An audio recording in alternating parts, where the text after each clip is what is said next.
So Elizabeth Warren now is claiming to be the savior for the state because she's going to focus on all these issues that apparently Scott Brown doesn't care about, and the people are being left behind in Scott Brown's campaign. And I'm reading a piece the other day about how black clergy now have a lot of questions for Elizabeth Warren.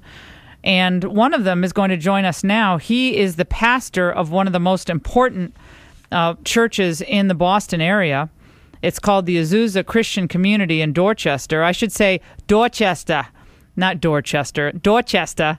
And Reverend Eugene Rivers joins us now. Hey, Reverend, I'm going to just talk like this. I'm going to do Dorchester. How are you? Good morning, dear. How are you doing? I'm doing great. And I've been following your comments on this race so far.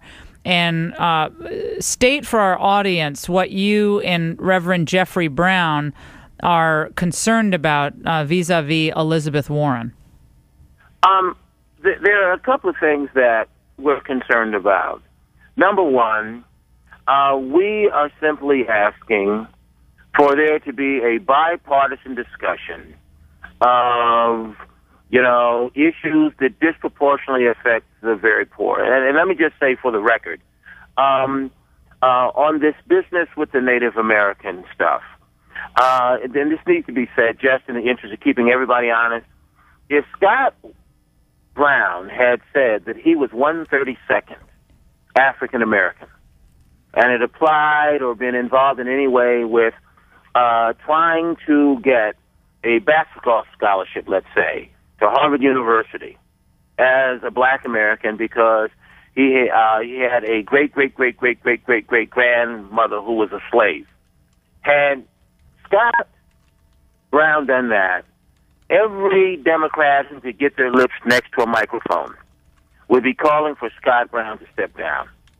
It would be, and for us, there needs to be simply some honesty and just across the board. And so Reverend Brown and I simply raised the question, well, wait a minute now. If Scott Brown had done this, the president, Al Sharpton, the governor of Massachusetts, everybody would have been asking him, A, to apologize to black people, and B, to step out of the race.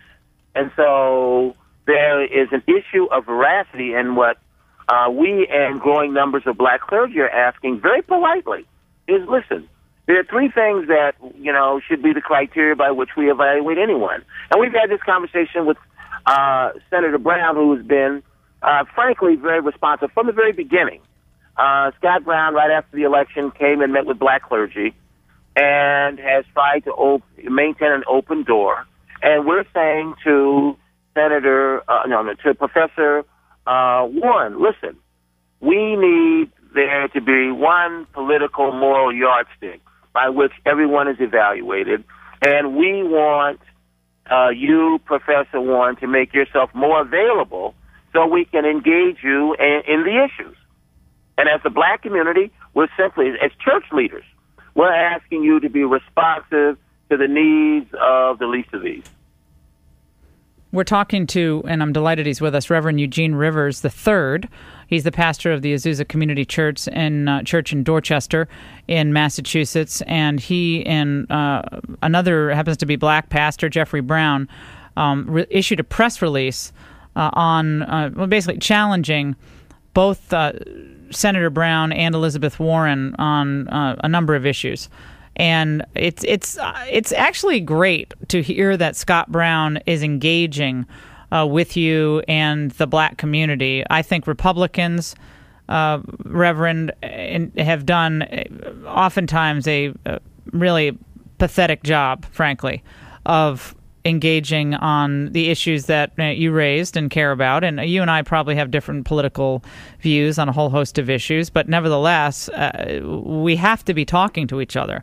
And Absolutely. Black families need jobs. Black families must have schools that teach, the basics at the very least, and teach them very well, and have real choices in education, so children aren't stuck in underperforming schools in communities that maybe don't have the highest property taxes. So we need these issues to be discussed. And one issue, Reverend, that has come up lately, and I don't know your opinion on it, but is the issue of gay marriage and same-sex marriage. And what the Democrats have said and what Elizabeth Warren has said is that marriage, quote, equality is what is necessary to move the country forward, and making that comparison to a same-sex marriage and the black struggle for civil rights. Your reaction to that comparison, equating the two? Well, a couple of things, just very basically, right? On this issue, there is substantial philosophic disagreement. The black church overwhelmingly opposes the argument of equivalence that asserts that homosexual unions are the, and the struggle for homosexual unions is the equivalent civil rights movement. That is simply false. Listen, the struggles of David Geffen and Rosie O'Donnell cannot be compared with the struggles of Rosa Parks and Emmett Till. There is just no way that you can stretch or distort the analogy. I mean, it's a free country, it's a great country. So pursue your policy agendas because it's a free country. However, in this case, it is simply unfair and inaccurate.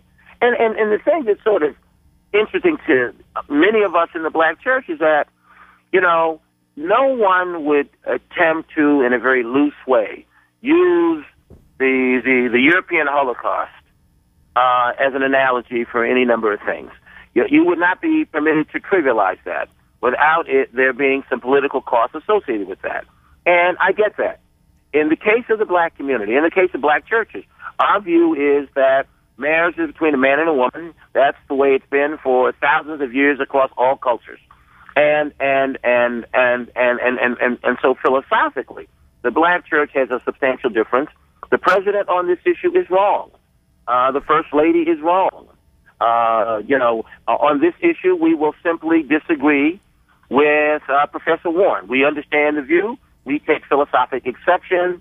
The black church has a different anthropology of human sexuality based on biblical and natural law conception of what are right relations for the development of functional families in this society. And Reverend Rivers, Reverend Rivers, sorry to interrupt. There's so many questions I want to ask you. The American media establishment, as it is, has pretty much proclaimed that the president's embracing of gay marriage is having no effect on his support in the black community. Your reaction to that? My view is this. I know for a fact, and the White House knows, that there is a frantic campaign now to try to reduce the damage done within the black church community on this issue. No. That's spin. I mean, and I understand the politics of spin, but as a senior policy advisor to the oldest and largest Pentecostal denomination in the world, the Church of God in Christ, we take strong exception to the president's views, which on the front end, I should say parenthetically, we were never consulted on. So you were never, you and your, let me just get this straight. You and your organization were never brought into the discussion at the White House. Not because on the front end. No, we were. In fact, I'll tell you what's amazing about this. On the front end of this discussion, some of the most important black church leaders in the world were not consulted on this. Which Why? is not the way it would be handled if we were talking about banking. You best believe that if there were any major decisions that affecting the banking community, there had been a series of strategic phone calls to give the banking community the heads up. Many of the most important black church leaders were not extended the same courtesy by the administration. That's simply a fact. But Jesse Jackson and Al Sharpton are all on board with the same-sex marriage question. With all due respect to the good Reverend Jackson and Reverend Sharpton, on this issue, they are philosophically, theologically, biblically, and politically wrong. They are wrong. Full stop. And there needs to be a vigorous, philosophic and theological debate, because right now there's a lot of shallow thinking on the extreme right and the extreme left. But on this issue, philosophically, my friends are simply wrong. There's a lot of, frankly, political convenience and some monetary benefits associated with fundraising. Fundraising. For fundraising, which I understand. I get that. But the philosophical business, and in the case of the president, when he ran for state senate, he was for gay marriage. When he ran for the U.S. Senate, he changed his mind. Then he changed his mind again in the last few weeks. Now, if you're a Republican, that's called a flip-flop. If you're a Democrat, that's called evolution. Well, this is a fascinating conversation. I think, Reverend Rivers, you have tapped into something very profound that, again, the establishment does not want to discuss. I don't know how it will play out as far as black turnout or black vote for the president, but the fact that major religious organizations were not consulted, and the fact that this is such an important issue to the black family, to Hispanic families, families all across this country, and the president, made this decision, making a lot of money off of gay donors and who have been very successful in business and so forth. I think it opens up a can of worms for the Democrats, and I think you're right. It is damage control mode that they're in, and I hope people, vote their values and their most important values in this election, whatever they are. I hope they vote them, and people don't take you for granted. Do you think Elizabeth Warren? Do you think Elizabeth Warren's going to pull this election out, or do you think Scott Brown will end up convincing enough people that he should be returned to office? I don't. Frankly, my real answer is I don't know. What I do know, and this is what I have argued, is that whoever wins should earn the vote.